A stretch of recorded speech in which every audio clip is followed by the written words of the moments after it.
Hello students, it's your food tutor Miranda here, and today we're making kugel with beef. The ingredients are 16 ounces of cottage cheese, 16 ounces sour cream, whole bag of wide egg noodles, 6 eggs, half tablespoon of garlic, 6 tablespoons of butter, salt, pepper, half teaspoon of ground sage, half teaspoon of ground thyme, half teaspoon of onion powder, and half teaspoon of paprika. All the seasonings are in a small bowl. Where's the beef? One of the first things we need to do is cook the egg noodles. We want to cook them al dente or slightly undercooked. This is because they will finish cooking in the oven. Bring a pot of water to a boil and add a pinch of salt to the water. This provides additional flavor to the noodles. You can omit it if you are on a low sodium diet. While waiting on the water to boil, we are going to grease our baking vessel. Grab a paper towel, or you can even use your hand and spread butter through the entire dish. You want to make sure you get all along the edges and the corners. Since we are lightly greasing it, it may be difficult to see, but you can see it in the light. Next, we want to cook the beef. Heat up oil in a pan. We're using a garlic-infused oil that we actually found at IKEA just for that little bit of extra garlic flavor. This next step is optional. We added some sprigs of rosemary to the pan we are cooking the beef in for some more flavor. Unfortunately, the battery on the camera died, so we don't have footage of the beef going in.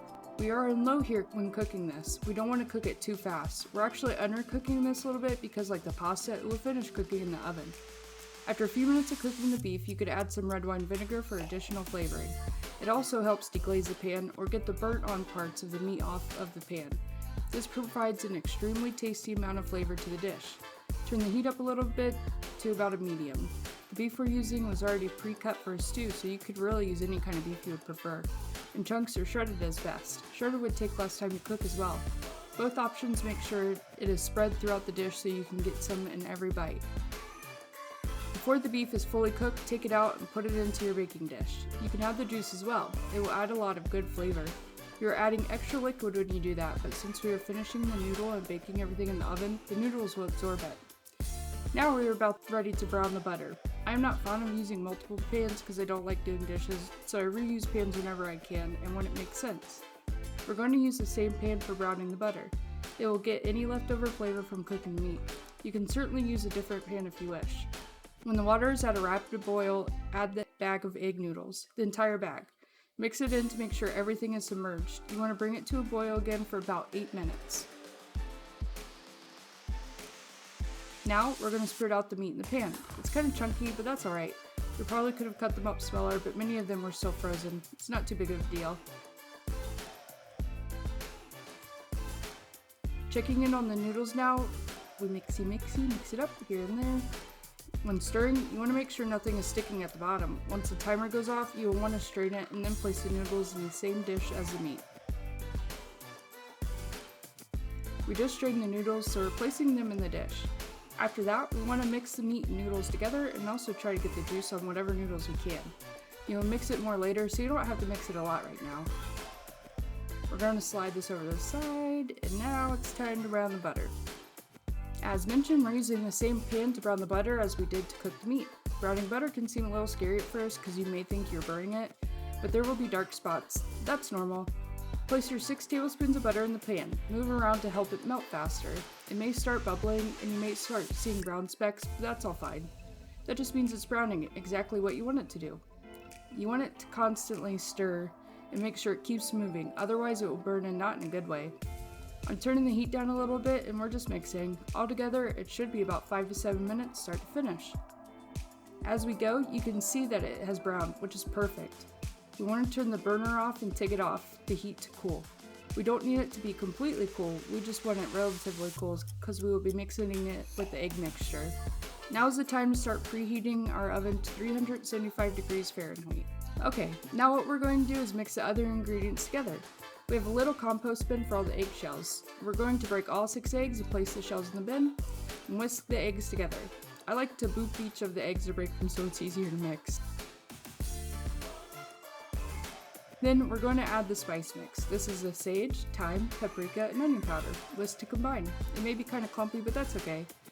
Now we're adding the garlic. Whisk it briefly. Add some salt and pepper and whisk again.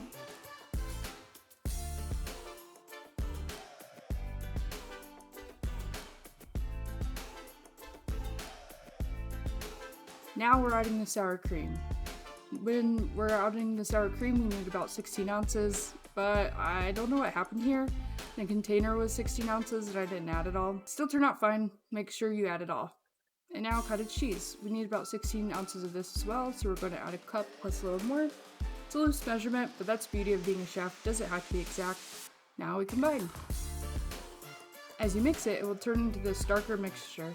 And this, plus the brown butter, will go on top of the noodles and meat mixture.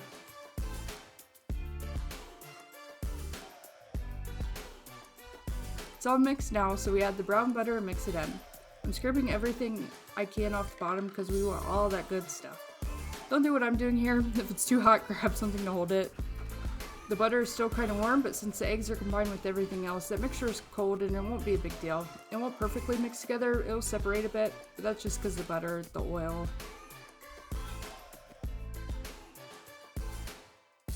Once mixed, we want to grab the noodle and meat mixture and pour the egg mixture over top. Get all that you can out. Mix up everything really well here. We want to make sure all the noodles and meat are covered. If you have a hard time, you may need a bigger dish. If you are having a harder time and need a bigger dish, but you don't get one, you may need to adjust your oven time so it bakes longer. This may turn it more into a stroganoff, but you could always add mushrooms instead of chicken, or really anything you want. Once it's all mixed, we're ready to throw it in the oven. You can either cover it with foil, or if you want to crunch your top, you can leave it off. You can also go half with it covered, half without, which is what we were going to do for this video. We're going to cover this, and then open the oven, place it in the preheated oven. With 20 minutes left, I took the foil off the top so it can develop a nice crunchy crust.